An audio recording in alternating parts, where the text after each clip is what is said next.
नमस्कार, सगरमाथा टेलिभिजनको प्रस्तुति एसटिभी च्याटमा यहाँलाई स्वागत छ।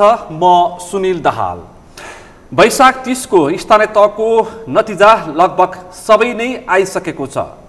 सत्ता गठबन्धनभित्र नेपाली कांग्रेस अग्रस्थानमा देखियो भने प्रमुख प्रतिपक्ष नेकपा एमाले दोस्रो स्थानमा। तर यो नतिजाप्रति सत्तारूढ दलहरू बीचमा नै केही टसल देखिएको छ। एकीकृत समाजवादीले वैशाख 30 को स्थानीय तहको निर्वाचनमा गठबन्धनभित्र नै सेटिङ भएर आफूलाई धोका दिएको र अब प्रमुख प्रतिपक्ष नेकपा एमालेका अध्यक्ष केपी शर्मा ओलीसँग पनि वार्ता हुन सक्ने भनेर चेतावनी र चुनौती दिएको छ। अहिले यो विषय निकै तातो र चासोको विषय बनेको छ। सत्ता गठबन्धनले विशेष गरी कांग्रेस र माओवादीलाई फाइदा पुगेको विश्लेषण र टिप्पणी भइरहेको बेलामा परिणामले पनि त्यस्तै देखाएको छ। यही बीचमा स्वतन्त्र उम्मेदवारको चर्चा पनि उस्तै छ। काठमाडौँमा बालेन शाहदेखि लिएर धनगढीमा समेत स्वतन्त्र उम्मेदवारहरू प्रतिस्पर्धाबाट निर्वाचित भएका छन् भने धरानमा हर्क राईको चर्चा निकै चुलिएको छ। त्यो सँगै अहिले पछिल्लो समय यो विषय चर्चा र सबैको चासोको विषय बनेको छ कि साँच्चै नै अब दलका नेताले भनेको जस्तै अब नेता कार्यकर्ताले त्यो सँगसँगै शुभेच्छुकले भनेको ठाउँमा मत नदिन सक्ने अवस्थाको सिर्जना भएको र आजको छलफलमा नीति तथा कार्यक्रमलाई पनि हामीले प्राथमिकताका साथ छलफल गर्दैछौँ। आजको यो छलफलमा मसँग सहभागी हुन्छ नेपाली कांग्रेसका नेता कृष्ण प्रसाद सिटौला। यहाँलाई स्वागत छ। धन्यवाद। आराम हुनुहुन्छ? आराम छु। अब निकै लामो समयपछि तपाईँसँग छलफल र वार्ता गर्ने अवसर प्राप्त भयो र वैशाख 30 को स्थानीय तहको निर्वाचनको नतिजा आज लगभग नै काठमाडौँ उपत्यकाको अथवा महानगरको हामी अन्तिम नतिजाको प्रतीक्षामा छौँ। समग्र 753 स्थानीय तहको निर्वाचनको परिणाम तपाईँले आफूले कसरी समीक्षा गर्न इच्छुक हुनुहुन्छ? आजको छलफलमा यहीँबाट सुरु गर्छु। यसको लामो समीक्षा भन्दा पनि संक्षिप्तमा दुई तीनवटा कुरा भन्न चाहन्छु। पहिले त नयाँ संविधान बमोजिमको यो स्थानीय तहको दोस्रो निर्वाचन हो। यो निर्वाचन सफलतापूर्वक सम्पन्न भएको छ र स्वतन्त्र, निष्पक्ष र धाँधलीरहित ढङ्गले सम्पन्न भएको छ। र सैद्धान्तिक रूपमा भन्दाखेरि लोकतन्त्रलाई संस्थागत गर्ने कुरामा यो निर्वाचन अत्यन्त महत्त्वपूर्ण भएको छ। अत्यन्त ठुलो ऐतिहासिक योगदान भएको छ भन्ने मलाई लाग्दछ। जुन पार्टीले जिते पनि, जुन व्यक्तिले जिते पनि लोकतन्त्रको संस्थागत भएको छ। यो संविधान सुदृढ भएको छ, संवैधानिक व्यवस्था सुदृढ भएको छ, समयमा नै निर्वाचन भएको छ, स्वतन्त्र, निष्पक्ष, धाँधली तरिकाले सम्पन्न भएको छ। सबै उम्मेदवारहरूले, सबै पार्टीहरूले यसलाई स्वागत गरेका छन्। परिणामलाई यो एउटा उपलब्धि हो देशका लागि, संवैधानिक व्यवस्थाका लागि। नम्बर 1। नम्बर 2 कुरा, निर्वाचनमा नेपाली कांग्रेस स्वयंले कतिपय ठाउँहरूमा गठबन्धन गरेको छ। धेरै ठाउँमा गठबन्धन गर्न सकिएन, थोरै ठाउँमा मात्रै गठबन्धन भएको छ। यो पनि हामीले राम्रो बुझ्नुपर्छ। सत्तारूढ दलहरूको बिचमा थोरै ठाउँमा गठबन्धन भएको छ र गठबन्धन गर्ने पार्टीहरू सबैलाई धेरथोर फाइदा भएकै छ। नेपाली कांग्रेसलाई पनि भएको छ, माओवादीलाई पनि भएको छ, एकीकृत समाजवादी पार्टीलाई पनि भएकै छ, उपेन्द्रजीको पार्टीलाई पनि फाइदा भएकै छ। धेरथोर हो आफ्नो ठाउँमा। तर समस्या चाहिँ कहाँनिर देखिएँ मैले भने यो मतदाताहरूलाई जोड्ने कुरामा, एक पार्टीको मतदाता अर्को पार्टीको मतदाता लगेर जोड्ने कुरामा चाहिँ निकै कठिन अभ्यास हो। स्थानीय तहमा अब एउटै मतपत्रमा, एउटै पेपरमा 7वटा मतपत्र छ हैन। फरक फरक चुनाव चिन्हहरू छन्। फरक फरक चुनाव चिन्हमा मत हाल्न चाहिँ सिकाउन धेरै गाह्रो हो। त्यसकारण कतिपय प्राविधिक कुराले पनि यो धेरै मतपत्रहरू चाहिँ बदर भएको अवस्था पनि हो र सोचे जस्तो परिणाम प्राप्त हुन सकेन। त्यो चाहिँ म मान्दछु। तर गठबन्धनबाट राजनीतिक रूपमा फाइदा भएको छ नेपाली कांग्रेस पार्टीलाई जस्तो लाग्छ मलाई।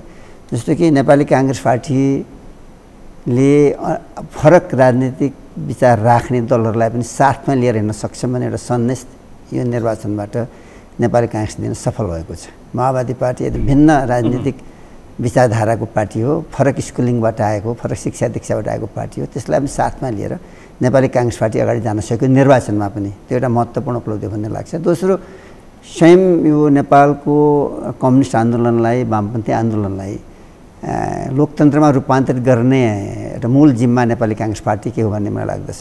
46 सालको आन्दोलनबाट गणेश मानजीले त्यो नेतृत्व गर्नुभएको थियो।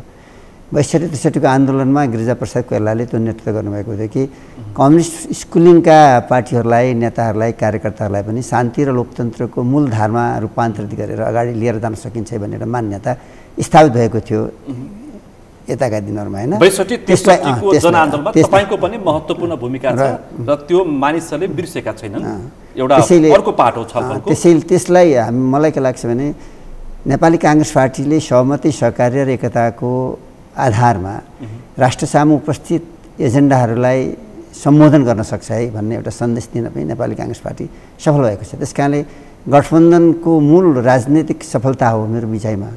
तर यसको प्राविधिक पक्ष छ नि निर्वाचनमा, प्राविधिक पक्षमा भने यस्तो व्यवस्थापकीय पक्ष भनिन्छ निर्वाचनको, यो स्वयं पार्टीहरूको पनि आन्तरिक व्यवस्थापन राम्रो हुन सकेन र गठबन्धनको पनि आन्तरिक व्यवस्थापन राम्रो हुन सकेन र सोचे जति परिणाम प्राप्त गर्न नसकेको चाहिँ हो। तर यही बिचमा गठबन्धनभित्र यो प्रश्न जोड्नै पर्छ। अहिले एकीकृत समाजवादी र उपेन्द्र यादव नेतृत्वको नेता कार्यकर्ताहरू अथवा स्वयं त्यस दलका शीर्ष नेताहरू गठबन्धनभित्र नै सेटिङ भएर हामीलाई बेइमानी गरियो, त्यसकारण अबको निर्वाचनमा हामी सोच्न गम्भीर हुनेछौँ भनेर चुनौतीको भाषा प्रयोग गर्नुभएको छ माधव कुमार नेपालले। अझ त्यसभन्दा माथि पुगेर झलनाथ खनालले त केपी शर्मा ओलीसँग वार्ता गर्छौँ पनि भन्नुभयो। त्यो सँगसँगै भित्र गाई सुनिन्छ कि झलनाथका मान्छे, उपेन्द्र यादवका मान्छे, माधवका मान्छे, केपीका मान्छेहरूसँग छलफल गरिरहेका छन्। छलफल हुनु त ठुलो कुरा मलाई लाग्दैन, तर एउटा रियालिटी चाहिँ के हो, वास्तविकता चाहिँ के हो भनेदेखि माधव नेपालजीले झलनाथजीले नेतृत्व गर्नुभएको पार्टी एकीकृत समाजवादी पार्टीको फेस भ्यालु भएका लिडरहरू देशभरि देखिनुभयो, तर जनस्तरमा सङ्गठन चाहिँ राम्रो बनिसकेको अवस्था रहेनछ। बन्न नसक्ने होइन, तर बनि नसकेको अवस्था भने चाहिँ महसुस भएको छ हामीलाई पनि त्यो कुरा। तर नेपाली कांग्रेस पार्टीले माओवादीसँग सेटिङै गरेर उहाँहरूलाई अप्ठ्यारोमा पार्यो, कर्नरमा पार्यो भन्ने कुरा चाहिँ म मान्न तयार छैन। त्यसमा चाहिँ जनस्तरमा सङ्गठन चाहिँ उहाँहरूको अलिकति नपुगेकै हो। अब त्यो चाहिँ उहाँहरूले इन्टरनल समीक्षा गर्नुपर्छ होइन। एमाले पार्टीबाट अलग पार्टी बनाउनु भयो, अलग पार्टी बनाइसकेपछि जनस्तरमा सङ्गठन पुर्याउनु त निकै मेहनतिलो काम पनि थियो, उहाँहरूलाई समय पनि सायद छोटो भयो मेरो आफ्नो विचारमा होइन। तर केही फेस भ्यालु भएका धेरै महत्त्वपूर्ण साथीहरू अहिले उहाँको त्यो पार्टीमा जोडिनु भयो र जहाँ जहाँ ती साथीहरू उठ्नुमा जित्नु भएको छ। जस्तो पोखरा महानगर भनौँ न, फेस भ्यालु भएको साथीलाई उहाँले अगाडि सार्नुभयो, राम्रो भोट पनि जित्न सफलता हासिल गर्नुभयो उहाँले होइन। पोखराको जित यसरी हेर्न सकिन्छ। पोखरा महानगरपालिकाको जित र मकवानपुर उपमहानगरपालिकाको जित हात परिसकेपछि माधव कुमारको नेपालको भाषामा परिवर्तन भएको छ। उहाँले सुरुको नतिजा अथवा प्रारम्भको नतिजामा आक्रोश पुगे पनि अहिले अलिकति मत्थर भएको देखिन्छ, तर खनालजीको भाषामा झनै आक्रोश देखिन्छ। तपाईले यसको सङ्केत के पाउनु भएको छ? यस्तो त मलाई के लाग्छ भने यो आक्रोश त त्यो लेभलको नेताले पोख्नै हुँदैन होइन। संयमित भएर आफ्नो विचार राख्नुपर्छ। जे निर्णय उपयुक्त लाग्छ आफूलाई आफ्नो पार्टीको हितमा त्यो निर्णय लिँदा भइहाल्यो। आक्रोश त पोख्ने किन पर्दैन। तथापि म चाहिँ अहिले नै चाहिँ म के भन्न चाहन्छु भने हामी सबैले बसेर एकपल्ट गठबन्धनका नेताहरूले बसेर शीर्ष तहमा समीक्षा गर्नु आवश्यक छ। समीक्षा गर्नु आवश्यक छ। कहाँनिर त्रुटि भयो त्यसलाई सच्याउन पनि सकिन्छ, ठुलो कुरा भएन यो कुरा होइन। तर अहिले नै गठबन्धन असफल भयो भन्नेतर्फ सोच्नु चाहिँ उपयुक्त हो जस्तो मलाई लाग्दैन। अलिक बढी चिन्ता चाहिँ झलनाथ खनाल र उपेन्द्र यादवले चाहिँ व्यक्त गरेको देखिन्छ।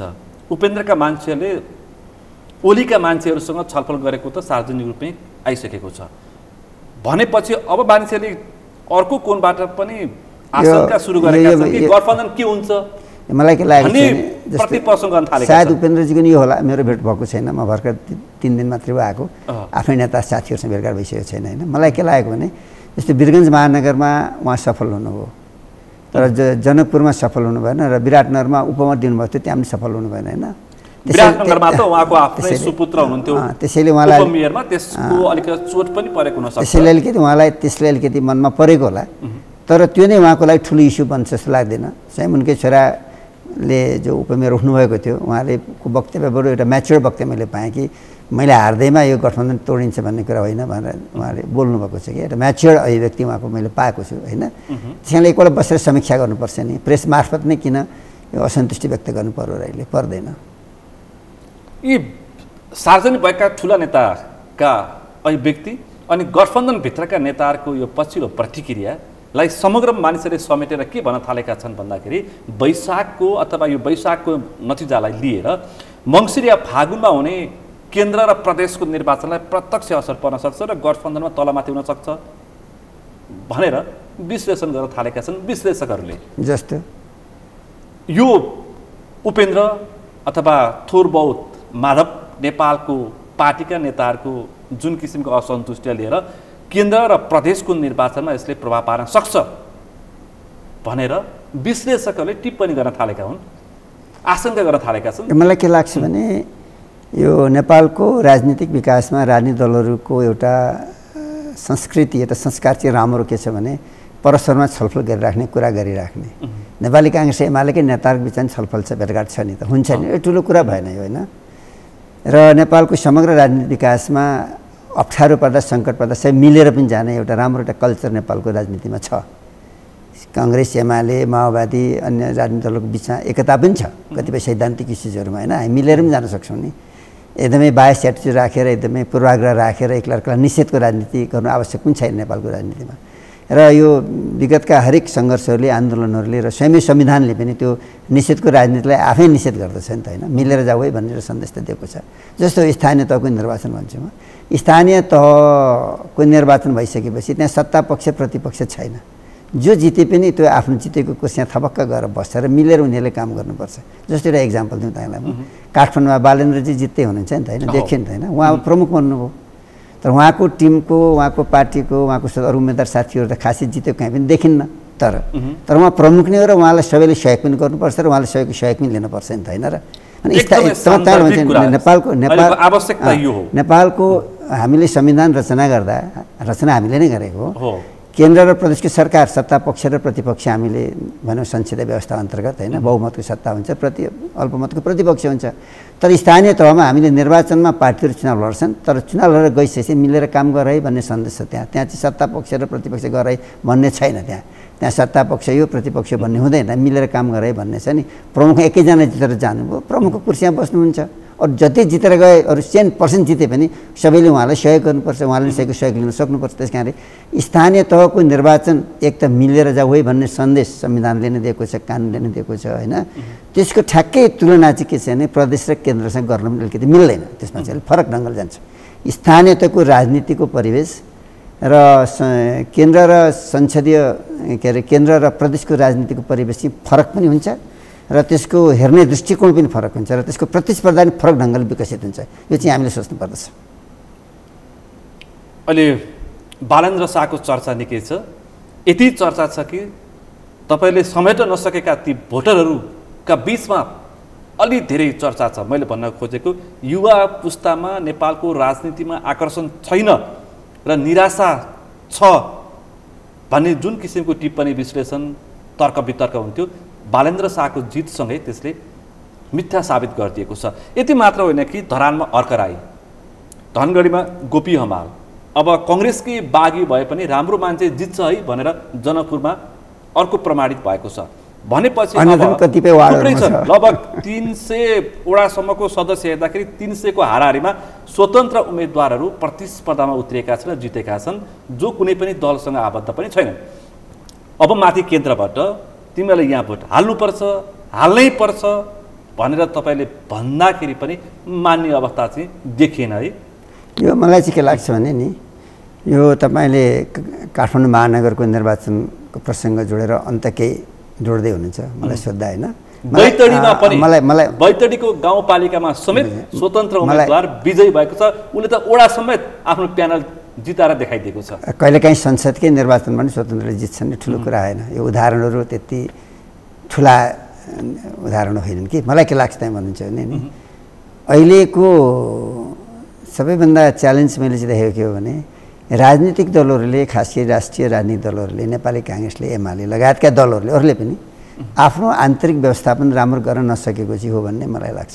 जसका कारण त्यही पार्टीका कार्यकर्ताहरू युवा मात्र होइन बुढा पनि असन्तुष्ट भएको पाइन्छ। सो असन्तुष्टिको अभिव्यक्तिको स्वरूप पनि कतिपय ठाउँमा परिणाममा प्रभाव परेको छ। यो म मान्दछु यो कुरा। यो कङ्ग्रेसको मात्रै होइन, एमालेको मात्रै होइन, अन्य दलहरूको पनि एउटै हो। पार्टीहरूको इन्टरनल म्यानेजमेन्ट, आन्तरिक व्यवस्थापनमा देखिएका कमजोरीहरू आन्तरिक व्यवस्थापन कस्तो हुनुपर्छ भनेर म विस्तृत जान चाहन्न होइन। त्यसका कमजोरीहरूको पनि यसमा असर पर्यो होला। दोस्रो कुरो स्वयं बालेन्द्र आफै पनि राम्रो उम्मेदवार भएर एउटा गेम प्लान उहाँले गर्नुभयो। एउटा आफ्नो भोटर्सहरूको सङ्ख्या आफ्नो सहयोगीहरूको सङ्ख्या उहाँले जोड्नुभयो। अलि अगाडिदेखि प्रयास गर्नुभएको थियो होला। इन्टरनल बाटोमाको म्यानेजमेन्ट थियो होला नि त होइन। त्यसैले एउटा माहौल खडा भयो उहाँको पक्षमा। उहाँको सारा समीक्षा हेर्दा 1 वर्षको तयारीमा उहाँले काठमाडौँ महानगरपालिकालाई जुन काठमाडौँ महानगरवासीलाई चकित पारिदिनु भएको छ 1 वर्षको तयारी। तर यो कुरा के हो भने म तपाईँलाई भन्न चाहन्छु, यो दलीय व्यवस्थामा स्वतन्त्र उम्मेदवारले जित्दैन भन्ने कुरा चाहिँ होइन नि। संसारभरि जितेका उदाहरण पाइन्छन्, नेपालमा नै पाइन्छ, विगतमै नै पाइन्छ, हाम्रो पार्टीमा नै पाइन्छ। धेरै लामो जान चाहन्न। तर स्वतन्त्र जितेमा पार्टीहरू चाहिँ के छ भने अब एकदमै कमजोर भइसके, पार्टीका कुरा पार्टी कार्यकर्ताले मान्न छोडिसके, जनताले मान्न छोड्यो भने त अपवाद स्वरूप केही ठाउँमा जितेको छ कि अपवाद स्वरूप संख्याको दृष्टिकोणले हेर्नुहोस् न, अपवाद स्वरूपै ठान्छु यसलाई म। तर अब यसलाई कसरी हेर्नुपर्छ राजनीतिक दलहरूले चाहिँ भने अलिकति प्रति प्रश्न काठमाडौँ महानगरपालिका अब त्यो सँगसँगै पोखरा महानगरपालिकामा पनि स्वतन्त्रको मत कम आएको छैन। अब धनगढी उपमहानगरपालिका, धरान अत्यन्तै महत्त्वको साथ हेर्ने वामपन्थीहरूको वर्चस्व भएको पछि कङ्ग्रेसले जितेको ठाउँ धरान उपमहानगरपालिका, त्यो सँगसँगै थुप्रै पालिकाहरूमा समेत स्वतन्त्र उम्मेदवारहरू प्रतिस्पर्धाबाट सकुशल उत्रिएका छन्। ओडामा त प्रशस्तै छ, 200-300 जना छन् भनेपछि यो चान्चुने मत होइन नि। तपाईँको र्यालीमा नदेखेका पात्रहरू अर्को र्यालीमा देखिन्छन्। आखिरी एउटा कुरा होइन त, आखिरी कुरा त के होइन, यही संवैधानिक व्यवस्थालाई मानेर यसैले निर्माण गरेको राजनीतिक कोर्सलाई मानेर जुन सङ्घर्षबाट परिवर्तन भयो र जुन परिवर्तनलाई संस्थागत गर्न संविधान बन्यो, त्यही संविधानलाई मानेर त्यही संविधानभित्रबाट म समाज निर्माणमा लाग्छु होइन, जनताको सेवामा लाग्छु भनेर स्वतन्त्र व्यक्ति उम्मेदवार बन्छन् र सफलता हासिल गर्छन् भने त्यो त स्वागतैको कुरा हो नि। त्यसलाई अप्ठ्यारो मान्नुपर्ने कुरा केही छैन। खालि नागरिकको हैसियतले होइन मैले भन्दा, तर पार्टीको जिम्मेवार एउटा कार्यकर्ताको हैसियतले, नेताको हैसियतले सोच्ने सबैले चाहिँ कुरा के हो भने आफ्नो इन्टरनल म्यानेजमेन्ट चाहिँ राम्रो गर्न नसक्यो भने त बुझ्न त पर्छ नि त। काठमाडौँ महानगर भन्नुहोस् अथवा धनगढी भन्नुहोस् अथवा जनकपुर भन्नुहोस् अथवा धरान भन्नुहोस्, जति उदाहरण दिनु तपाईँ, त्यहाँ किन राजनीतिक दलहरू हारेर स्वतन्त्र उम्मेदवार जिते भन्ने कुरामा त राजनीतिक दलहरूले गम्भीरतापूर्वक विचार गर्नुपर्ने विषय हो। जहाँसम्म स्वतन्त्र व्यक्तिहरू जित्नुभयो, म जस्तामा हामी सबैले स्वागत गर्नुपर्छ। हामीले भन्नुपर्छ कि हाम्रो पार्टीका निर्वाचित साथीहरूलाई सहयोग गरेर जाऊ, उहाँहरूलाई नै हामीले सुझाव दिनुपर्छ कि सहयोग लिएर जानुहोस्, यो संविधानलाई यो व्यवस्थालाई बलियो बनाउनुहोस्, यो व्यवस्थाको माध्यमबाट जनतालाई प्रगति दिनुहोस्, समृद्धि दिनुहोस्, जनताको अधिकारको संरक्षण गर्नुहोस् भनेर हामीले निर्वाचित सबैलाई शुभकामना र बधाई पनि दिनुपर्दछ। हामी दिन्छौँ त्यो। साथै निर्वाचित जति अन्य पार्टीका साथीहरू छन् सबैले मिलेर काम गर है भनेर भन्न पनि त पर्छ नि त होइन र। त्यस कारणले अहिले मैले भने नि एउटा कुरा, संविधानको व्यवस्था नै के हो नि, स्थानीय तहमा त मिलेरै जाने मात्रै हो, त्यहाँ सत्ता पक्ष प्रतिपक्ष गरेर जाने विषय पनि होइन नि त। त्यसरी जान सजिलो छ। प्रश्न चाहिँ के भन्दाखेरि जसरी वैकल्पिक रूपमा देखेका सशक्त उम्मेदवार छन्, यो वैकल्पिक शक्तिको रूपमा परिणत तपाईँको प्रश्नले भोलि पार्टीमाथि दबाव र प्रभाव पर्न सक्छ है भन्ने यसको सङ्केत त हो नि। त्यो हो त। अनि यी निर्णयहरूबाट पार्टीले आफ्नो आन्तरिक व्यवस्थापनमा गम्भीरतापूर्वक पुनर्विचार गर्नुपर्छ, नत्र देश पर्ने बालेन्द्र शाहहरू जन्मिन सक्छन्। यस्तो होइन, मलाई लाग्छ कि जतिसुकै राम्रो व्यवस्थापन गरे पनि स्वतन्त्र व्यक्तिले कहिले जित्दैन भन्ने कुरा पनि त गलत हो नि त। हामी त्यस्तो सोच्नु हुँदैन। स्वतन्त्र व्यक्ति जित्नै हुँदैन भन्ने मान्यता राख्नु हुँदैन। यसभन्दा अगाडिका अथवा यो 74को निर्वाचन र अहिले हेर्दाखेरि चाहिँ सङ्ख्याको हिसाबले निकै नै उतार चढाव। यो पनि के हो भने संविधानकै उपलब्धि हो, यो संवैधानिक व्यवस्थाकै एउटा उपलब्धि हो नि त। यसले मान्नै पर्छ, त्यो स्वाभाविक सुन्दर पक्ष नै यही नै हो। तपाईँले 62-63 को जनआन्दोलनपछि दिएको संविधानको सुन्दर पक्ष नै यही नै हो, सबैको अवसर सबैतिर छ। अब केपी शर्मा ओलीलाई तपाईँले सिद्ध्याउँछु, अहिले पनि संसदमा बोल्दै हुनुहुन्थ्यो, सत्ता गठबन्धन केपी शर्मा ओलीको पार्टीलाई वैशाख 30 पछिको नतिजा पछाडि टवर्स बालेर खोज्नुपर्छ भन्थे। एक्लै पनि मैदानमा प्रतिस्पर्धा गरेर देखाइदिए पुरा मत हेर कसैको भन्दा कम छैन भन्दै हुन्थ्यो भर्खरै संसदमा। अलिअलि हो नि है। उहाँको बोली र शब्दमा चाहिँ एकदमै दम्भ र अहङ्कार छ, तर रियालिटीमा उहाँले त्यस्तो बोल्नुभएको जस्तो मलाई लाग्दैन। रियालिटीमा होइन, उहाँको शब्द र वाक्य त उहाँको बानी भयो, त्यो त्यो बानीलाई लिएर मैले विश्लेषण केही पनि गर्दिनँ, टिप्पणी म गर्न चाहन्न। तर उहाँले एउटा रियलाइज के गरेको मैले पाउँछु उहाँका अभिव्यक्तिहरूबाट भने आफ्नो पार्टी विगतको भन्दा निकै कमजोर भएको उहाँले रियलाइज गर्नुभएको म पाउँदछु होइन। अब त्यो रियलाइजेसनबाट त्यो अनुभूतिबाट उहाँले केही नयाँ तरिकाले आफ्नो पार्टीलाई सङ्गठित गर्न सोच्नु होला, यो उहाँको अभिव्यक्तिले त्यही भन्छ मलाई चाहिँ, त्यही सन्देश दिएको छ मलाई चाहिँ। त्यति मात्र हो र? उहाँले प्रश्न भन्नुभएको छ 5 दल एकातिर माधव नेपालले 20% बोकेर जानुभएको छ, त्यसमा पनि चौतर्फी मलाई घेराबन्दी छ, त्यसमा पनि मैले मैदानमा उत्रेर देखाइदिएँ मत सङ्ख्या हेर, कङ्ग्रेस र हाम्रो मत सङ्ख्या हेर, निर्वाचनभन्दा बाहेक अथवा समग्र मत सङ्ख्या हेर चान्चु नै छैन, देख्यौ भन्दै हुन्छ। यो ढङ्गले बोल्ने उहाँको स्वभाव हो। पार्टीको अब शीर्ष तहको पहिलो व्यक्ति पनि हो एमाले पार्टीको, उहाँले मेरो पार्टी कमजोर भयो म कमजोर भयो भन्नु पनि हुँदैन, भन्नुहुन्न नै, त स्वाभाविक छ। तर यो कुरा पनि त ख्याल गर्नुहोस् न, उहाँले झलनाथजीसँग कुरा गर्न थाल्नुभयो, उपेन्द्रजीसँग कुरा गर्न थाल्नु, केही गलेको कुरा देखिन्छ नि त। सङ्केत त्यस्तो त्यो नभए किन कुरा गर्नुहुन्थ्यो र नि, झलनाथजीसँग पानी बार गर्ने, उपेन्द्रसँग बोल्ने नबोल्ने, माधव नेपालजीलाई दुध कार्ने, उहाँका शब्दहरू त पाएकै हो नि त हामीहरूले होइन र। हिजो अस्ति केही समय अगाडिसम्म पाएका अहिले अलिकति नरम प्रस्तुति उहाँको पाउँछौँ नि त, त्यो अभिव्यक्ति पाइन्छ। त्यसले उहाँले पनि केही गल्ती आफ्नो रियलाइज गर्नुभएको होला। म उहाँका बारेमा धेरै कुनै नेगेटिभ टिप्पणी गर्न मलाई आवश्यक पनि छैन, तर यति चाहिँ पक्का कुरा के भने उहाँ अलिकति गल्नुभएको पाइन्छ, उहाँको अभिव्यक्तिबाट त्यो विश्लेषण गर्न सकिन्छ। केपी शर्मा ओली जस्तो आँटिलो अनि क्षमताको हिसाबले पनि अथवा आन्तरिक शक्तिको हिसाबले पनि शारीरिक रूपमा हिसाबले पनि त्यति आफूलाई सशक्त रूपमा उभ्याउन सक्ने व्यक्ति गल्यो राजनीतिबाट भनेर यति छिटै हामीले प्रतिक्रिया दिइहाल्न मिल्छ र?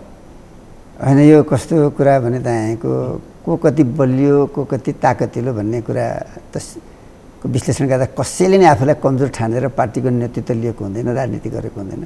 राजनीतिमा लाग्ने मान्छेहरू हरेक व्यक्ति म बलियो छु र बलियो तरिकाले समाजको देशको सेवा गर्छु भनेर लागेको हो।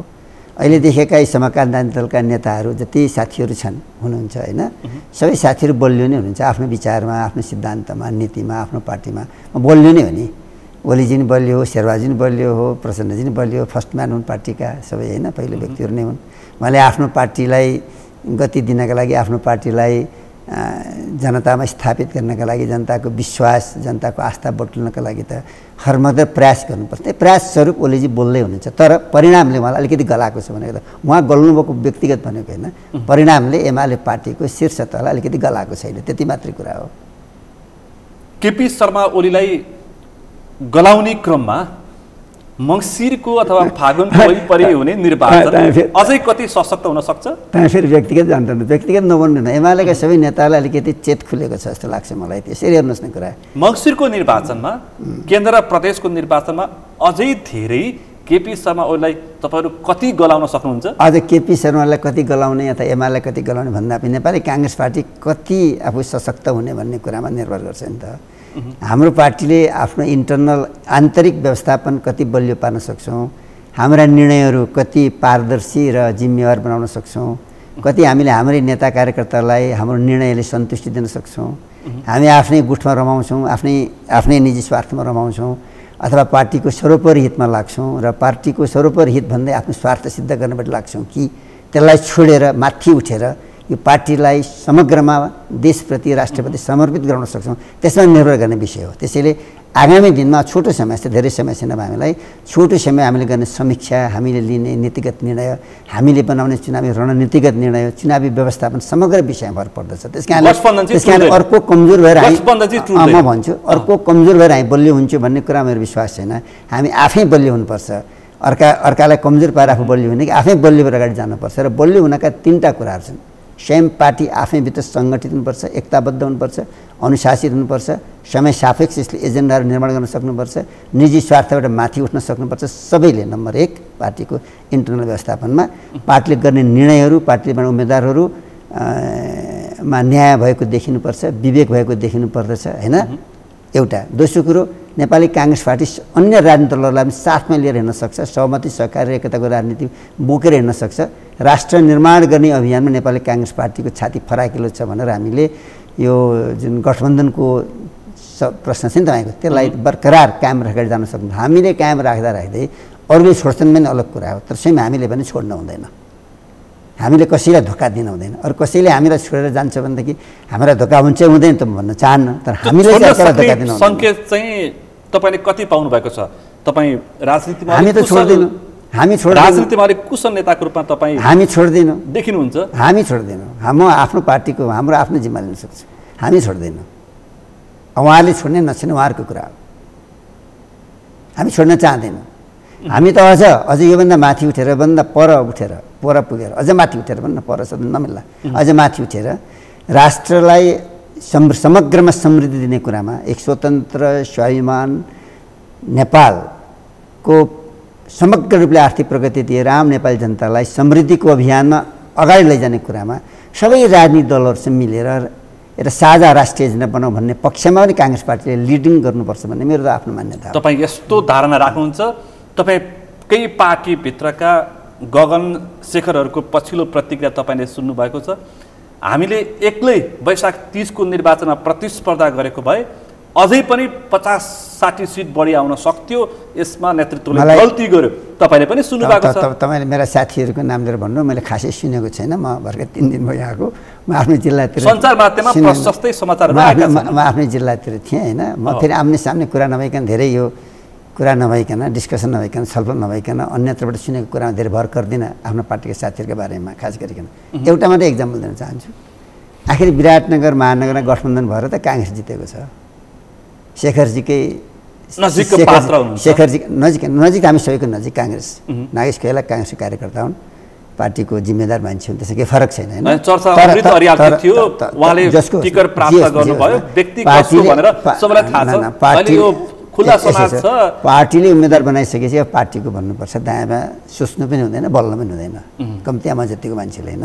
तर त्यहाँ हामीले गठबन्धनमा चाहिँ फाइदा उठाएका छौँ नि त, त्यही विराटनगर महानगरभित्रै शेखरजीको पनि निर्वाचन क्षेत्र पर्छ नि, केही वार्डहरू पर्छ नि त होइन। त्यस कारण गठबन्धनबाट फाइदा उठिराखेको देख्दै गठबन्धन चाहिँदैन भनेर सायद उहाँले बोलेको हो जस्तो मलाई लाग्दैन। तथापि अब आम्ने सामने पार्टीको केन्द्र बैठक होला, त्यहाँ समीक्षा होला, कार्य सम्पादन होला, छलफल होला, त्यहाँ गफ गर्नु लाग्ने केही छैन।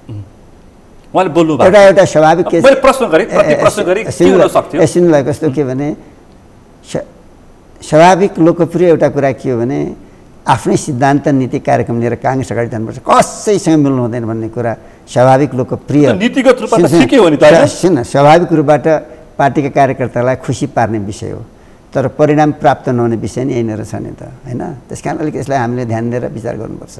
एक दोस्रो कुराहरू के पनि बुझ्नु पऱ्यो, काङ्ग्रेसका नेताहरूले चाहिँ खास गरी भने मेरो आफ्नो चाहिँ आग्रह पनि हुन्छ सार्वजनिक रूपबाट, काङ्ग्रेसका नेताहरूले चाहिँ के पनि विचार गर्नुपर्छ भने नेपालमा लोकतन्त्रको संस्थागत गर्ने कुरामा काङ्ग्रेस एक्लैले सक्ने विषय त होइन नि त। नेपालको आन्दोलन काङ्ग्रेसले एक्लै सफलता गरेको, नेतृत्व प्रदान गरेको हामीले होइन, साथमा त सबै पार्टी लिएर हामी हिँडेका छौँ नि त।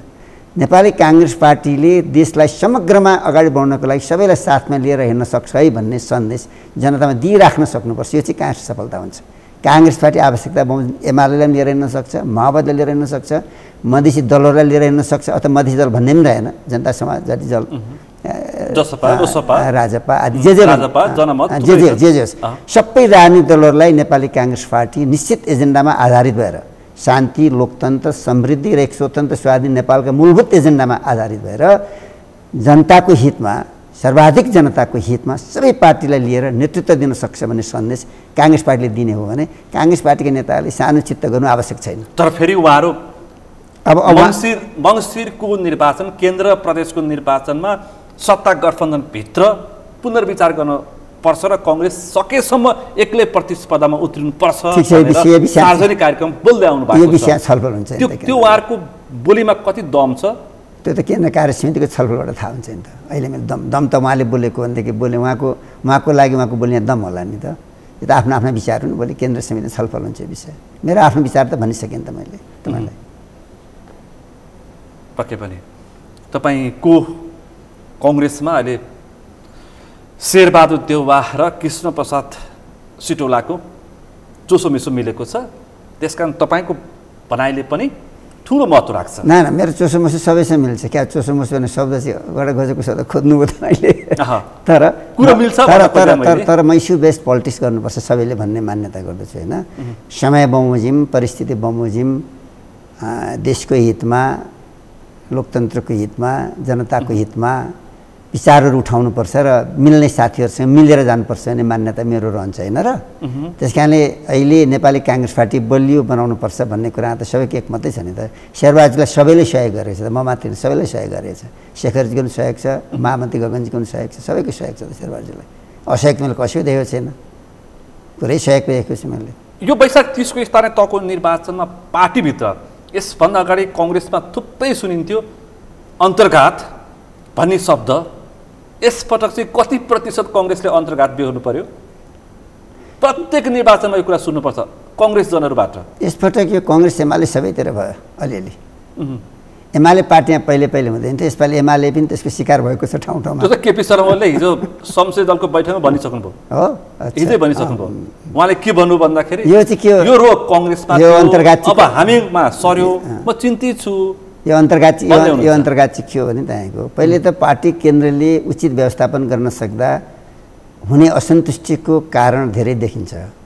मेन कुरा यसमा सोच्नुपर्छ, निर्णायकहरूले सही निर्णय गर्दा असन्तुष्टि हुन्छ र असन्तुष्टि कतिले सहन गरेर पार्टीको फेभरमा लाग्छन् होइन, कतिले असन्तुष्टि सहन नसकेर चुप्प लाएर बस्ने भोट रुखमा नै हाल्छन् होइन, हाम्रो पार्टीमा देखिएको छ।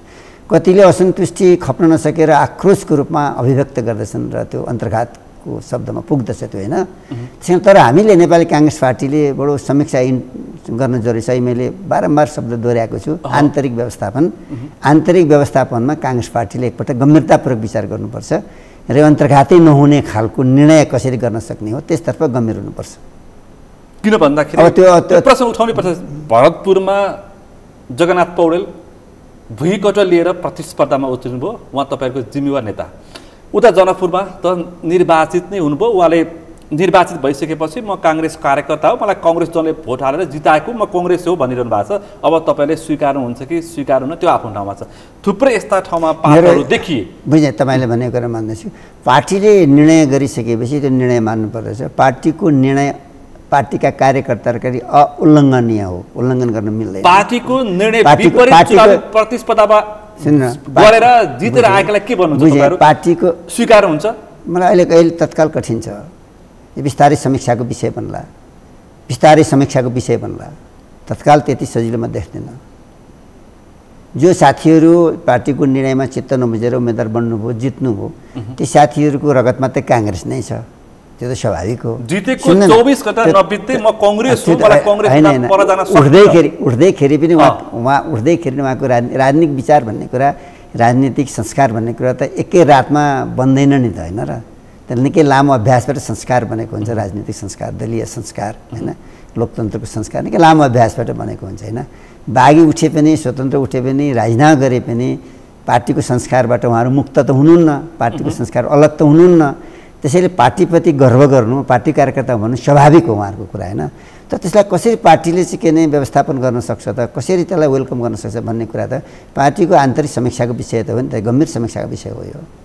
तर जो कङ्ग्रेसबाट बागीमा प्रतिस्पर्धा गरेका छन्, खैर भरतपुरमा त्यो जित निकाल्न सक्नु भएन पौडेलजीले, खैर जनकपुरमा कङ्ग्रेसको बागीले नतिजा आफू अनुकूल निकाल्न सक्नुभयो। तर त्यसको पछाडि कङ्ग्रेसका ठुला नेताहरूको हात छ।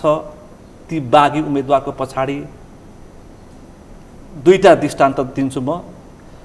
भरतपुरमा थापा कोइराला, उता जनकपुरमा निधि, विमलेन्द्र निधि, उहाँको साथ छ बागीलाई। जनकपुरमा बागी, भरतपुरमा के भने भरतपुरमा चाहिँ गगन थापा र शेखर कोइरालाको साथ छ बागी उम्मेदवारलाई भने चर्चा हामीले सुनेका थियौँ। त्यस्तो पनि अवस्था छ। ठुला व्यक्तिहरूले साथ पछाडि दिएका छन्, नीति र कार्यक्रम अथवा पार्टीको नेतृत्व विपरीत। उनीहरू पनि अनुसन्धानको विषय हुने हो त। यो चाहिँ पार्टीको बैठकमा अब महामन्त्रीहरूले प्रस्ताव ल्याउलान्, पदाधिकारीहरूले, सभापति उपसभापतिहरूले प्रस्ताव ल्याउलान्, छलफल होला। त्यही छलफलमा कुरा बुझेपछि मात्रै कुरा गर्नु उपयुक्त हुन्छ। तपाईँलाई के लाग्छ म कङ्ग्रेसभित्रको यो अहिले मैले कोरोना भन्दा पनि डरलाग्दो रोग हो कङ्ग्रेसभित्रको? यो अहिले मैले हतारिएर बोल्नमा चाहन्न अहिले हो, यो विषयमा धेरैमा टिप्पणी गर्न चाहन्न अहिले हो। त्यस्तो भयो कि भएन? भयो कि भएन? त्यो अहिले किन भन्नु पऱ्यो? मैले यतिभन्दा पुगिहालेँ नि तपाईँलाई पर्याप्त। अहिले नै यो मैले प्रेसमा आएर पार्टीको बैठक पनि नभइकन रिपोर्ट पनि नसुनिकन होइन भरतपुरको जनकपुरको रिपोर्ट नसुनिकन मैले बोलिहाल्नु उपयुक्त हुन्न। अब तपाईँको गृह जिल्ला झापा कुरा गरौँ। झापामा एकजना एमालेका केन्द्रीय सदस्य हुनुहुन्छ, चर्चित पूर्वको व्यवसायी पनि हुनुहुन्छ, दुर्गा प्रसाई।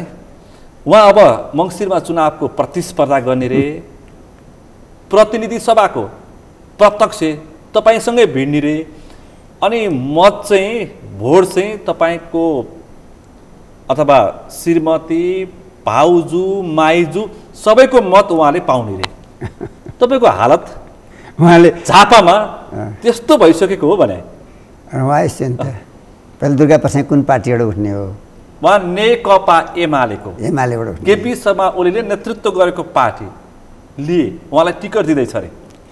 दुर्गा प्रसाईको अभिव्यक्तिलाई लिएर मलाई टिप्पणी गर्नु आवश्यकै छैन।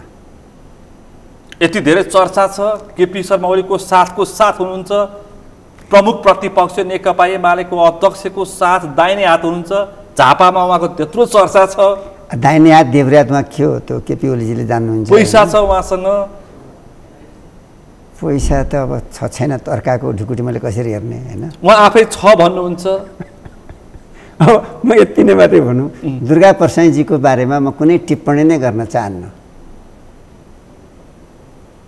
त्यो चाहिँ हो कि होइन उहाँले भन्न खोजेको? मैले उहाँको कुनै टिप्पणी गर्न लायकको व्यक्तित्वमा हुनुहुन्न नि त। किन धेरै मलाई सोधिराख्नुहुन्छ? यो केपी ओलीजीकै बारेमा सुन्दैन बरु भन्नुला, दुर्गा प्रसाई बारेमा किन बोल्नु पऱ्यो मैले? उहाँ पनि केपी ओलीको एउटा विश्वास पात्र भएको हुनाले सिधै तपाईँसँग उहाँको विश्वास पात्रको कुरो त उहाँले जान्नु होला, म कसरी जान्ने? अनि झापाकै नेता, अहिलेको बहुचर्चित नेता, केन्द्रीय सदस्य, त्यो सँगसँगै तपाईँहरूको नजरमा बहुचर्चित हो, मेरो नजरमा बहुचर्चित होइन। त्यत्रो सामाजिक सञ्जालदेखि सञ्चार माध्यममा अनलाइनमा त्यत्रो समाचार आउँछ। यति पुरानो नेता कृष्णप्रसाद सिटौलाको समाचार कम, दुर्गा प्रसाईको त्यो त प्रेसको नजर हो नि त। प्रेसले दिएको महत्त्व हो नि त। त्यो त तपाईँ जति महत्त्व दिनुहुन्छ चर्चा पाउँछ, ठिकै हो। दुर्गा प्रसाईले प्रेसमा चर्चा पाएकोमा मलाई कुनै गुनासो छैन। अझै बोलाउनुहोस्, अझै इन्टरभ्यू लिनुहोस्, चर्चा भइरहन्छ, के फरक गर। अवस्था त्यस्तो नाजुक होइन। मैले यो आगामी निर्वाचनमा कुन पार्टीबाट को उठ्छ, स्वयं मेरै पार्टी नेपाली काङ्ग्रेसबाट म के हुन्छु भन्ने कुरामा म हतारेर केही बोल्ने पक्ष छैन। तर यति चाहिँ मैले भने दुर्गा प्रसाईले यसो भन्नु तपाईँ के भन्नुहुन्छ भनेर सोध्नुभयो नि, यति मैले प्रश्न के भन्न चाहन्छु भने, फेरि दोहोऱ्याएर तेह्राएर प्रश्न के भन्न चाहन्छु भने, केपी शर्मा ओलीकै बारेमा केही सोध्नुभयो नि त मैले भन्न पर्छ। उहाँ राष्ट्रिय नेता हो, एमालेको अध्यक्ष नै हुनुहुन्छ होइन। त उहाँको विश्वासपात्र दुर्गा प्रसाई हुनुहुन्छ, उहाँबाट के भन्नुहुन्छ भन्दाखेरि चाहिँ त्यो चाहिँ केपी ओलीलाई नै सोध्नुहोस्, मलाई नसोध्नुहोस् भन्छु तपाईँलाई म। खैर, उहाँसँग म छिटै सोध्दैछु। हस्, जसरी स्थानीय तहको निर्वाचनमा केपी शर्मा ओलीलाई तपाईँले झापामा जहाँको त्यहीँ सिद्धाउनुको लागि सत्ता गठबन्धनसँगै राप्रपा पनि मिलेको देखियो। त्यस्तो मेरो होइन, त्यो केही ठाउँमा देखियो। मेरो चाहिँ म सिनेमा बताउँछु त्योमा, किनकि कृष्णप्रसाद सिटौलाको मात्रै होइन कि म समग्र झापा नै कृष्णप्रसाद सिटौलाको राजनीति छ। एउटा मेरो चाहिँ एउटा मौलिक कुरामा मेरो पार्टीसँग पनि भिन्न मत छ। त्यो नै के भने कुनै पनि राजनीतिक दलसँग नजिक गएर काम गर्न काङ्ग्रेस पार्टीले अप्ठ्यारो मान्नुहुन्न। तर मौलिक सिद्धान्तसँग चाहिँ मतभेद हुनुहुन्न। जस्तो मौलिक सिद्धान्त, मौलिक परिवर्तन आज के हो? गणतन्त्र हो नि त। गणतन्त्रलाई नै उल्टाउँछु भन्नेहरूसँग चाहिँ मिल्न गाह्रो छ। विगतको निर्वाचनमा त्यही कारणले मलाई मेरै पार्टी सभापतिजीले समानुपातिक सूचीमा बस्नुहोस् 1 नम्बरमा, सांसद बन्ने थियो प्रतिनिधिसभाको, त्यहाँ राप्रपालाई दिउँ भन्नुभएकै हो उहाँले होइन। मैले नमानेकै हो, र म हार्न स्वीकार। त राजनीति चुनाव हार्न सकिन्छ, ठुलो कुरा भएन होइन। तर राजनीति त हार्नु हुँदैन भन्ने खालको मेरो मत रह्यो होइन। त्यसैले म चुनावमा टिकट लिएर गएँ। त्यसैलाई वाम गठबन्धन, ओलीजीको प्रचण्डजी गठबन्धनले राप्रपालाई सघायो। राप्रपाको उम्मेदवार लिङ्गदेनजीले जित्नुभयो वाम गठबन्धनको सहयोगमा होइन। म हारेँ, ठुलो कुरा गठबन्धन होइन। एउटा प्रदेशमा एमाले, एउटा प्रदेशमा प्रदेशमा माओवादी र केन्द्रमा राजेन्द्र लिङ्गदेनजी उठ्नुभयो र वाम गठबन्धन सहयोगबाट उहाँ निर्वाचित हुनुभयो। म मानिनँ। अहिले पनि एउटा मौलिक कुरा के छ मेरो चाहिँ भन्नुहुन्छ भने, अहिले ओलीजीको निर्वाचन क्षेत्र दमकमा राप्रपालाई माओवादी र कङ्ग्रेसले सघाए प्रमुखमा राम थापाजीलाई भएकै कुरा भनिदिनुपर्छ नि त्यहाँ प्रश्नै छ। पहिले त के भयो त्यो गठबन्धन भयो, गठबन्धन हुँदाखेरि मतभारको आधारमा फर्स्ट म्यान को हुने भन्ने थियो। विगतको स्थानीय निर्वाचनमा मतभारमा कङ्ग्रेस र माओवादीमा दमकमा माओवादी पहिलो थियो, माओवादी अगाडि थियो, काङ्ग्रेसभन्दा पछाडि थियो। मतभारले माओवादीले प्रमुख पाउने भयो, काङ्ग्रेसको प्रमुख पाउने भयो होइन त। तपाईँ झापा यो अधिकार चाहिँ जिल्लालाई सुम्पियो केन्द्रले, स्थानीय तहमा महानगरसँग उपमहानगर केन्द्रले निर्णय लियो, अरू जिल्लालाई सुम्पियो नि त होइन। जिल्लाले निर्णय गर्दा म जिल्लाको निर्णय त बसिनँ, तर जिल्लाले निर्णय गर्दा के भन्यो भने सर्वदलीय गठबन्धन जिल्ला बनाए। गठबन्धनको जुन बैठक हो जिल्लामा स्वयं माओवादीले प्रस्ताव राख्यो, त्यहाँ चाहिँ हामी उठ्थेनौँ, राप्रपालाई सघाउँछु भनेपछि त्यहाँ त्यो गठबन्धन बनेको हो। यसरी बुझ्नुहोस् न अहिले कुरा। दमकको गठबन्धन मूलत आफूलाई धेरै कमजोर ठाने के ठाने स्थानीय साथीहरूले त उहाँहरूले जान्नुहुन्छ, राप्रपालाई त्यस कारणले मेयरमा उहाँले सघाउनु भयो भनेको कुरा।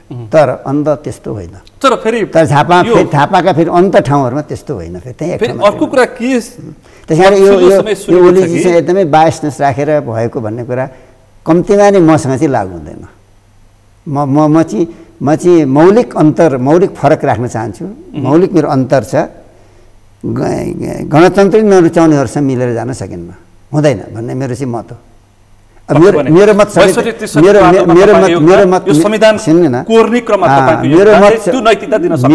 सबैतिर लागु हुन्छ, पार्टीभित्र भन्ने त छैन नि। मेरै जिल्लामा लागु हुन्छ, अलिअलि हुन्छ त आफ्नो बेगल कुरा हो। तर जस्तो मेरो क्षेत्रमा छैन त, मेरो क्षेत्रमा कहाँ राप्रसँग मिल्यो त। जहाँ मलाई सोधे मेरा साथीहरूले, मैले हुँदैन त्यस्तो। अब डाइरेक्ट चुनाव लड्नुहोस्, बरु एमालेसँग गर्नुहोस्, बरु माओवादीसँग गर्नुहोस्, के फरक पर्दैन। गणतन्त्रसँगै मौलिक अन्तर राख्नेसँग कम्तीमा मलाई मिल्न गाह्रो छ। झापाकै विषय उठान गर्दाखेरि तपाईँ यस्ता शक्तिशाली सबै दलमा नेताहरू हुनुहुन्छ।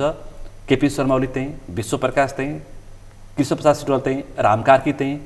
तर त्यहाँ चाहिँ तपाईँले समाप्त गरिदिएको एउटा संस्थाको एउटा बिउ चाहिँ यति फर्स्ट आएको छ, मानिसहरू अचम्मित भएका छन्। त्यो पनि मेरै क्षेत्रमा छ, तपाईँकै क्षेत्रमा प्रतिस्पर्धा तपाईँ सिधै तपाईँसँगै हुन्छ। यो चाहिँ के हो क्या? त्यहाँ अचम्म एउटा मात्रै इक्जाम्पल दिन्छु, धेरै बोल्दिनँ ल म यस बारेमा। झापामा पूर्व राजा ज्ञानेन्द्रको हिमालय टी स्टेट बगान छ दमकमा, निकै ठुलो बगान हो, धेरै पुरानो बगान छ। उहाँ हरेक वर्ष 1-2 महिना त्यहाँ आएर बस्नुहुन्छ।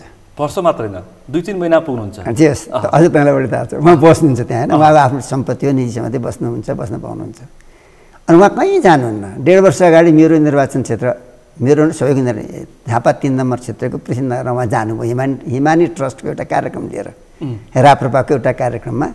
र त्यहाँको स्थानीय बासिन्दालाई केही लत्ता कपडा आदि विद्यार्थी आदि बाँडेर उहाँ आउनुभयो होइन। यति भन्दा तपाईँले बुझ्नुहुन्छ झापामा किन राप्रपा छ भनेर भन्दाखेरि अब म यसरी धेरै म आफै प्रश्न पार्दिन्छु। 62-63 को जनआन्दोलन, तपाईँ त्यस बेलाको तत्कालीन सभापति गिरिजाप्रसाद कोइरालाको नजिकको पात्र, राज संस्थाको अन्त्य गर्न को खेल्ने भूमिकामा तपाईँको मुख्य पात्र त्यो तुस पूर्व राजा ज्ञानेन्द्र शाहसँग छ रहेछ कि भन्ने प्रश्न गर्न सकियो होइन त? तपाईँ जसरी यसलाई बुझ्नुहोस्, घटना मैले भने विश्लेषण त आफै गर्नुहोस्। भनेपछि पूर्व राजा ज्ञानेन्द्र शाहसँग कृष्णप्रसाद सिटौलालाई हेर्ने दृष्टिकोण अझै तुस बाँकी रहेछ। तपाईँ आफै विश्लेषण गर्नुहोस् भनिसकेँ मैले, दोहोऱ्याएर मलाई किन सोध्नुहुन्छ? खैर, अब अर्को प्रश्न छ। यो 2 दिन अगाडि तपाईँले चाहिँ नीति तथा कार्यक्रम सार्वजनिक गर्नुभयो। अब जेठको 15 गते बजेट ल्याउनै पर्छ संविधानले तोकेको मिति अनुसार। के आयो के आएन पत्तै पाइन भन्नुभयो प्रमुख प्रतिपक्षका दलका अध्यक्ष केपी शर्मा ओलीले। यतिसम्म भन्नुभयो कि नेपाली कङ्ग्रेसले हाम्रो घोषणापत्र पनि चोर्यो, हुँदा हुँदा मेरै पालामा आएको नीति तथा कार्यक्रम पनि सिधै फोटोकपी गरेर बजायो, देखायो, पढ्यो संसदमा भन्नुभयो। त्यति कमजोर सैद्धान्तिक हिसाबमा कङ्ग्रेस? यो नेपाल सरकारको नीति कार्यक्रम चाहिँ जहिलेसुकै नै यो परम्परागत रूपले आउँदै गरेको छ। ओलीजीका पालामा कुनै मौलिक परिवर्तनको नीति कार्यक्रम के आउँदै आएन। उहाँको त उयो शब्द र वाक्यको रटान वाक्य छँदा पनि भएन होइन। किन नआउनु नि? रेल आयो, फ्लाइओभर आयो, सुरुङ मार्ग आयो, मेट्रो आयो, ग्यास आयो। म ओलीजीलाई नौडाइकन तपाईँको आशयतिर प्रवेश नगरिकन। तर सिधै त्यो अहिलेको यो नीति तथा कार्यक्रममा पनि सिधै फोटोकपी छ है फेरि भनिहाल्छु नि म यो म धेरै लामो समयदेखि देखिरहेको छु, धेरै वर्षदेखि देखिरहेको छु। नेपालको नीति कार्यक्रम, सरकारको नीति कार्यक्रम र बजेटमा पनि होइन कुनै मौलिक अन्तर म देख्दिनँ। मौलिक अन्तर, मौलिक नयाँ चिन्तनधाराको प्रवेशमा पाउँदिनँ। मैले आफ्नै पार्टीका नेताहरूलाई कुरा भन्ने गरेको छु। नेपाली काङ्ग्रेस पार्टीबाटै नीति निर्माण गर्ने अर्थविदहरूलाई पनि भन्छु, मन्त्रीलाई भन्छु, तर उहाँहरूको दिमाग अहिलेसम्म परिवर्तित भएको मैले भएको छैन। ठुलो राजनीतिक परिवर्तन भयो, तर आर्थिक सामाजिक दृष्टिकोणमा परिवर्तन हुन सकेन र मानसिकतामा परिवर्तन, संस्कारमा परिवर्तन हुन सकेको छैन हाम्रो समाजमा होइन, सोच्ने दृष्टिकोणमा परिवर्तन भएको छैन। त्यस कारण अहिलेको नीति कार्यक्रम पनि एउटा परम्परागत सोच जस्तै हो। यसलाई ओलीजीले मेरो भन्नु पनि बेकार छ। यो नीति कार्यक्रमले एकदमै नयाँ नेपाल भयानक तरिकाले निर्माण गर्न खोज्यो, धेरै प्रशंसा गर्नु नै बेकार छ। तर तपाईँले यसरी उडाउनु भयो कि तपाईँका नेता कार्यकर्ताले मेट्रोको कुरै सुन्न सक्नु भएन, रेल त्यो चुच्चे रेलको त तपाईँले कुरै सुन्न सक्नु भएन, पानी जहाज, सुरुङ मार्ग, फ्लाइओभर, यति धेरै विषयहरू उहाँ लिएर आउनुभयो।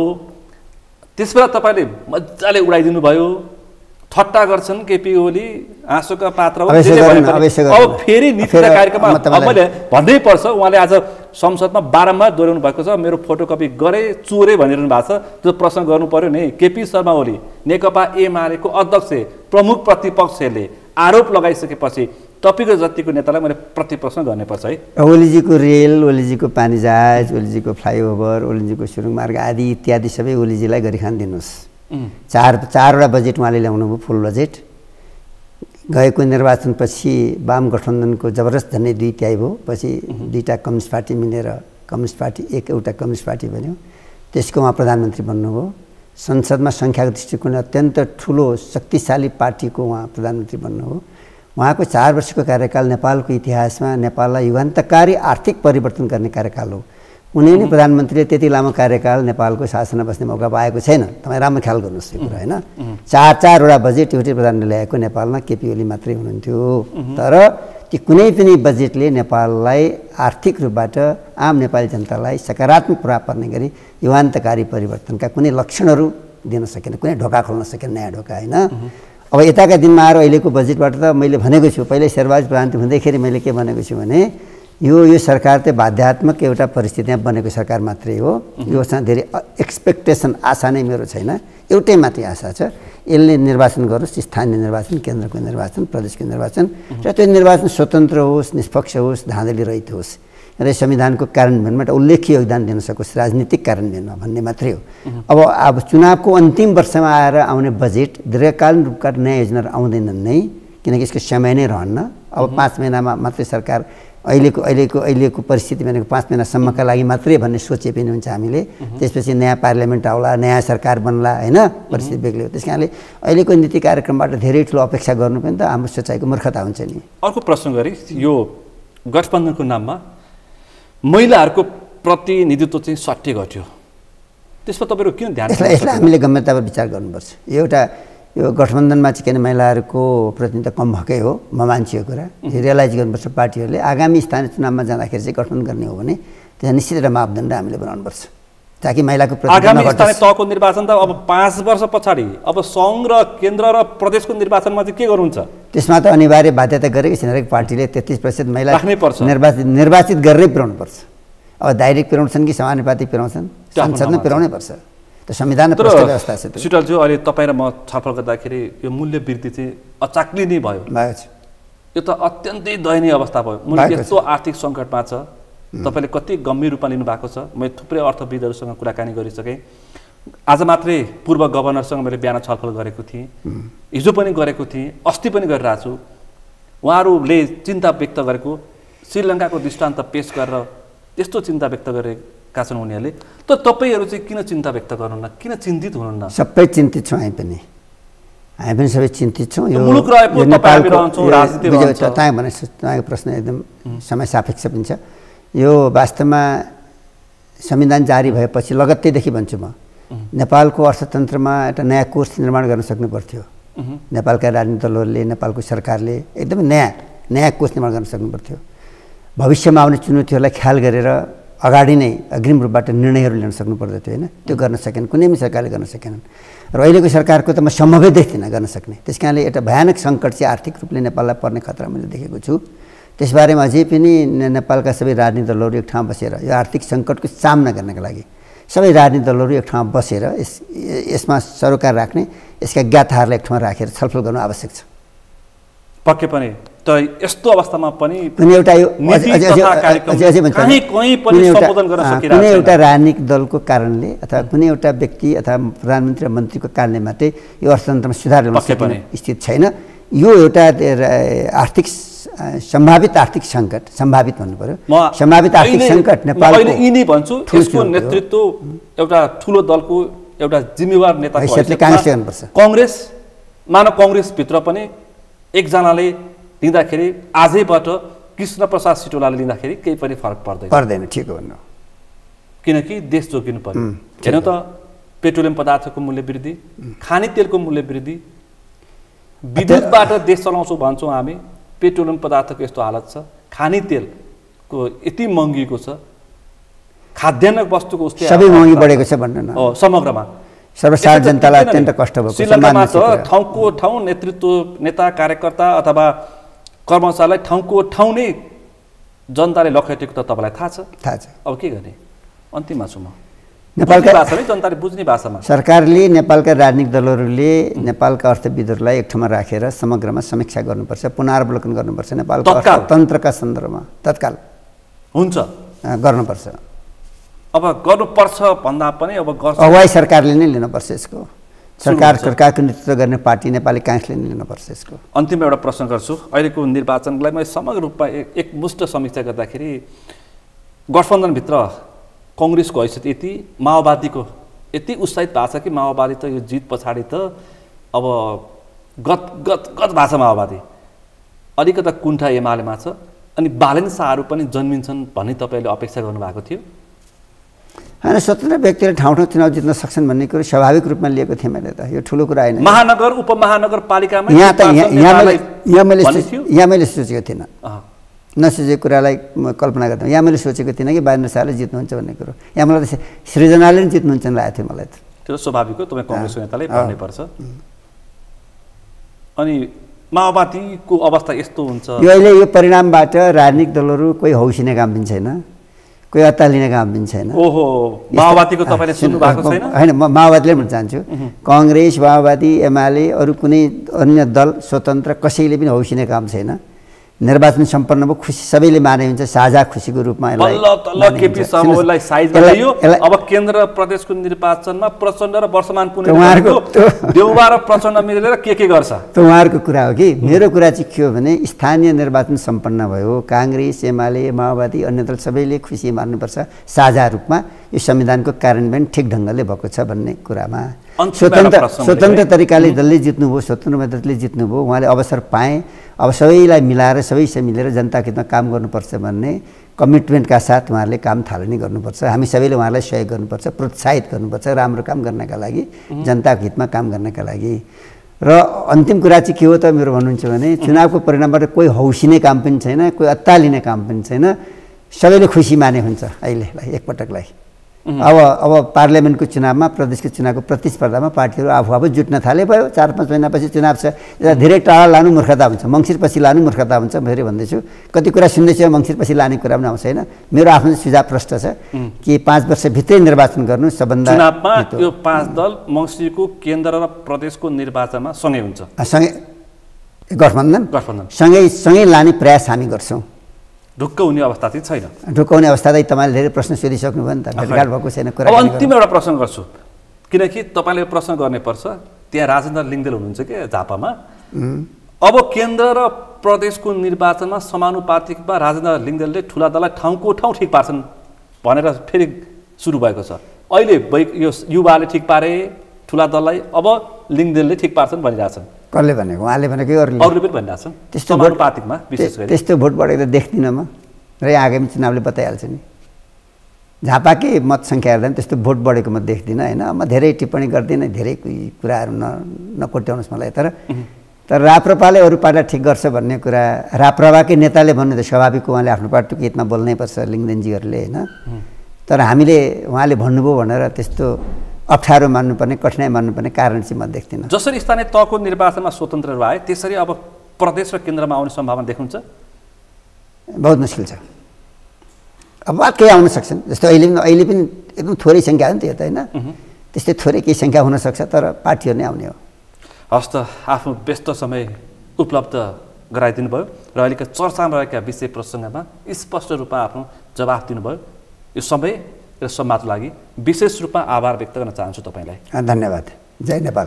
आज हामीले विशेष गरी वैशाख 30 को स्थानीय तहको निर्वाचनको नतिजा, त्यसको वरिपरि रहेका विषय प्रसङ्ग, कङ्ग्रेसभित्रको अन्तर्घात, असन्तुष्टि अनि युवा पुस्ता अथवा स्वतन्त्रको यो जित के हो र किन दलहरू चुक्दैछन् र किन युवाहरूको आकर्षण अर्कोतर्फ मोडिँदैछ र सँगसँगै राप्रपाको अवस्था लगायतका विषय प्रसङ्ग, सत्तारूढ दलभित्रको गठबन्धनको अवस्था के हुन्छ भन्ने विषय जोडेर नीति तथा कार्यक्रमको पनि हामीले समीक्षा गऱ्यौँ। आजको छलफलमा मसँग सहभागी हुनुहुन्थ्यो नेपाली कङ्ग्रेसका एकजना प्रभावशाली नेता कृष्ण प्रसाद सिटौला। आजको विषय प्रसङ्ग यति नै। भोलि अर्को विषय प्रसङ्ग साथ एसटिभी च्याटले पनि वाचा गर्दै म सुनिल दाहाल पनि बिदा चाहन्छु। सगरमाथा टेलिभिजन हेर्दै गर्नुहोला। नमस्ते।